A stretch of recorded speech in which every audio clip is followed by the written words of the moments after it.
Kia ora te whānau. Yeah, friends, family, eho. Welcome back to the channel, and kia ora to all these new subscribers. Awesome. Thanks very much for joining me on a bit of a journey with my motorcycle or motorcycles. And although kind of the catchphrase on this channel is we ride motorcycles, today, yeah, we're not riding a motorcycle. We're wrenching on a motorcycle. Yeah, one that you know pretty well, and that's the Sport Glide. And I've had a little bit of a problem. It's clicked over 50,000 Ks, so I'm not too cut up about it. With the oil leaking out of this pre-adjuster, and it's been weeping out of there, and so it's lost some of its, well, it's lost all of its preload now. And I'm going on a ride tomorrow. I really want to get that sorted out, because I'm going on a really epic ride down the west coast for a couple of days. 3 bikes are going, and so I picked up from my friends, from my buddies at Road and Sport up in the mighty Waikato, Hamilton. There it is. It's a relatively new shock absorber out of another Softail.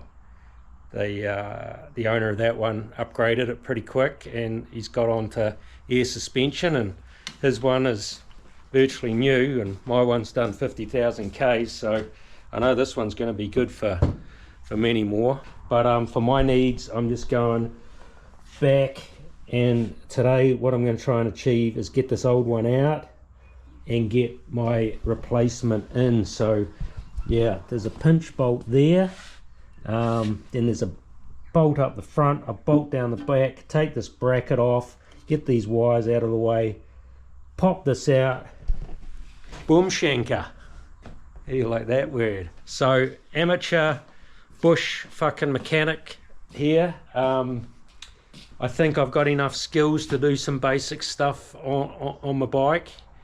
So I've brought the jack, invested in that, and that's going really well, because it gets the back wheel off. There's no center stand on these, so you know, all of a sudden you can do things like clean your wheels really easy, and gets it up off the ground. I've invested in the little trolley, and away we go. My other investment really was these new styles of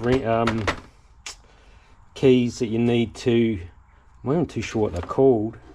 This isn't a particularly expensive one, it's just from Repco. Okay, let's get into it. Enough blabbing on, let's do some work.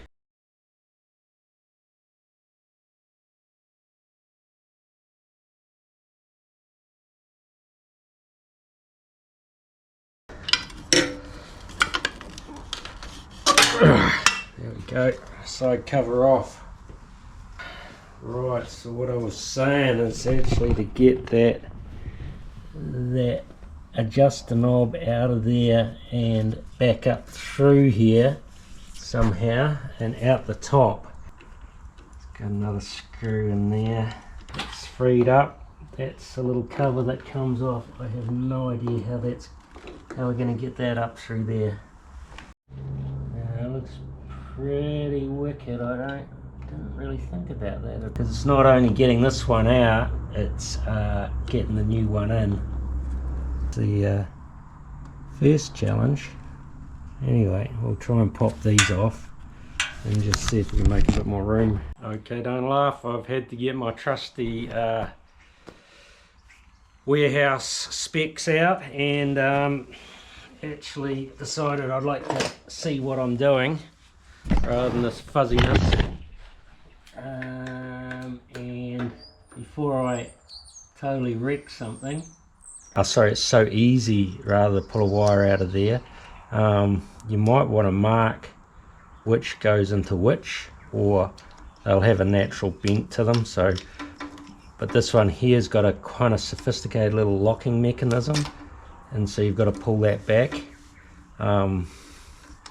Yeah, that's that clear. Scoot around, and we're on this pinch bolt here now. Got a bit more room. Lefty loosey. Hopefully, there we go. Easy does it, and you're not supposed to take it right out, I know that much. Okay, got that pinch bolt well loosened, and now I'm going in with this to pick up that bolt in the back. I'll get a breaker bar on it. I don't know exactly what to expect. Yeah, plenty on that, so that's good. Take 3/4, so once again lefty loosey, righty tighty. And we just break. Nice and easy does it. So what I've done is I've just lowered the bike back off the stand a bit to get some weight over the back of it to release the tension off these two bolts here going through. That one might come straight out now, eh? Yeah, she's loose, loosey goosey. Bingo. All I'm doing is jacking that up again, and you can see that pulling away, and that back tyre just dropping down. There we go, it's off the ground, maximum. I just put the lock. Good thing about this, when you go to get your lifter, make sure it's got this locking mechanism. You don't want to ever leave anything sitting on hydraulics. You know, it's just hydraulics are not to be trusted. So, right, yes baby, come to papa. Ooh. Okay, so I got frustrated trying to get that knob through the gap, and I'm usually pretty good at getting big things through tight spaces. So I've decided to, cheat. You can really see that oil in there and that grit and shit. Saw one of the YouTube channels that I was researching when I was going to do this, and they took this knob off. They said, watch out for the ball bearing. The ball bearing is in here somewhere that makes it click, and there it is. Don't lose the ball bearing. Okay, but you can really see where that's let go through that seal. And yeah, 50,000 Ks apparently is what they're good for. That's really how this works. That plunger pushes up into an oil reservoir, which then pushes the pressure all the way through onto the shock here, which creates more pressure in this head, which then gives a different result to the shock absorber depending on how much you got that wound in and out. So it's the theory behind it. Come on, here we go. Out with the old. Have a look at it side by side. See if we can see any real differences. I think it's a slightly newer bike. This one's off, but I would say they're exactly the same shock absorber, exactly the same length. Yeah, like for like. Clean that out. I'm really hoping I can just persuade that one through. Knob off. Interested to see what that looks like. There's a little bit of kind of factory lube in there where they put it together. Pretty clean. Okay, bit of whoopsie. We're actually putting it upside down, so we might turn it around, and I think it's going to go a lot better around this way. We're going to do this back bolt first. We've got to get some Loctite on it.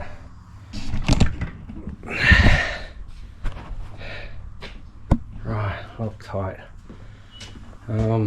Because I'm a lazy fucker and I haven't got the workshop manual off the internet yet, which is very bad.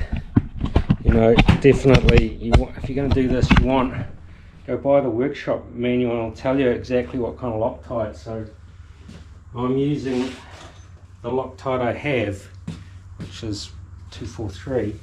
And the other problem I've got is I don't know the exact torque ratings on these nuts either, so I'm taking that off the internet as well. So I should go inside now and buy the manual off the internet. It's a downloadable manual, but you know, when you get in the stride of something and you just don't want to stop, you're in the sweet spot. So I'm just going to keep reassembling.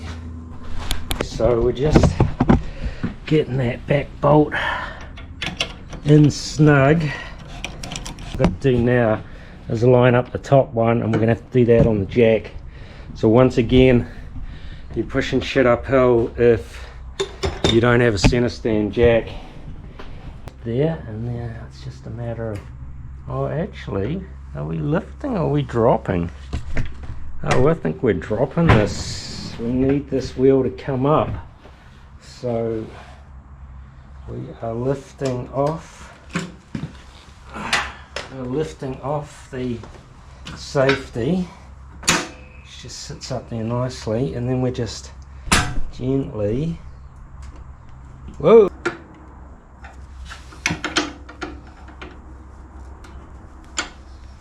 gently line that up. If this doesn't ease in, we could be knackered. Oh, far out. So I have now in my possession 2 torque wrenches, and they're not the expensive digital ones. They're very mechanical and basic, but keeps the cost down. This is a nice little setup with the bits in it. So that's for the lightweight stuff, and this is a heavier weight, and we're looking for around about that 60 to 75 foot-pounds, I believe.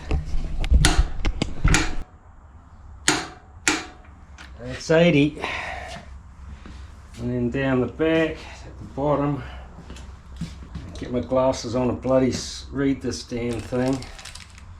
70.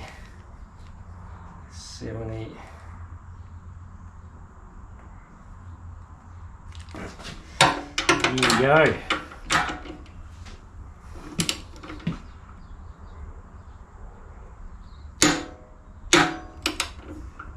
It's moving up quick. Is wrecking my light, but there it is, and tighten that up, and so now it's just wires on, mount this, and then the best bit, of course, the best bit is test ride. Yeah, a mental kind of checklist at this stage. On Loctite and torqued up, Loctite and torqued up, refastened, fastened. Right, getting close. Okay, sit on it and see what it feels like, and it's gonna feel absolutely no different than what it felt like before, because we've made no modification. It's a like for like replacement. It's just a shock absorber. I've done the at 1.5 pre, which is where I started when it was brand new. We'll just have to go test ride it and see what it feels like, and then maybe just have a look under the seat when we get home. Make sure that everything looks right. But yeah, there you go. Good little job. So I'll be ready when I can afford that, you know, fancy Odlands or Fox or WRD, I think, is another brand. There's a few of them out there. I'm back on the road, I'm back factory, and the other thing is that what is the other thing? I've done it all myself as well, which I'm happy about. So we've got to road test it first and make sure it doesn't all fall to pieces. All right, let's go.